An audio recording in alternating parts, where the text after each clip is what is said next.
Ok, alors très bien, on a vu comment créer un rectangle avec la méthode fillRect, on a vu comment aussi faire le contour avec strokeRect, etc. etc. Et il faut savoir que c'est la seule forme qu'on peut créer avec une méthode directement comme ça.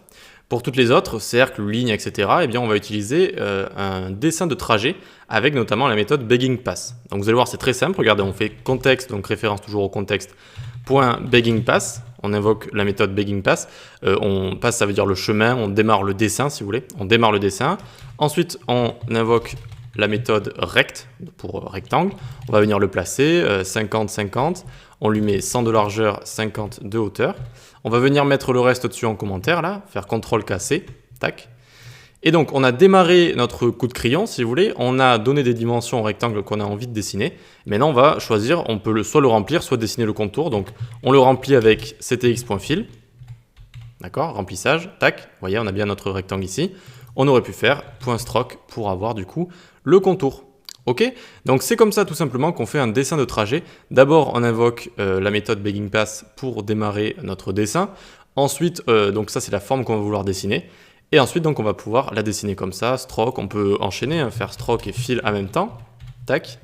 Et on a également accès bien finalement aux propriétés. Ici aussi, on peut faire ctx.lineWidth par exemple. Donc là, c'est une propriété, c'est pas une méthode, du coup on met égal.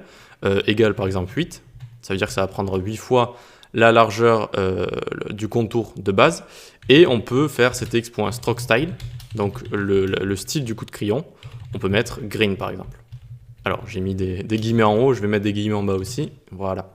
Et donc on a bien, vous voyez, le contour qui est comme ça, en vert et qui est un petit peu plus gros. Ok, si j'avais mis 80, ce serait 80 fois plus gros. Ok, donc c'est comme ça qu'on fait un dessin de trajet, qu'on fait une trajectoire en fait. C'est vraiment comme ça que ça fonctionne finalement la logique, la machinerie derrière. C'est un dessin, d'accord? Et donc on va venir finalement dire comment dessiner à notre HTML Canva et ça va venir le produire, d'accord? On va pouvoir le dessiner, le remplir, etc. etc. Voilà, donc il faut vous habituer à créer comme ça des dessins de trajet. C'est ce qu'on fera avec tout ce qui est cercle, ligne, etc., etc. Et donc je voulais quand même vous montrer l'exception de la méthode pour créer un rectangle, donc on peut créer un rectangle avec une méthode directement. Ok, donc on va pouvoir faire une petite création sympathique à base de dégradés de couleurs et de petits carrés. On va faire ça donc dans la vidéo juste après. Allez, à tout de suite.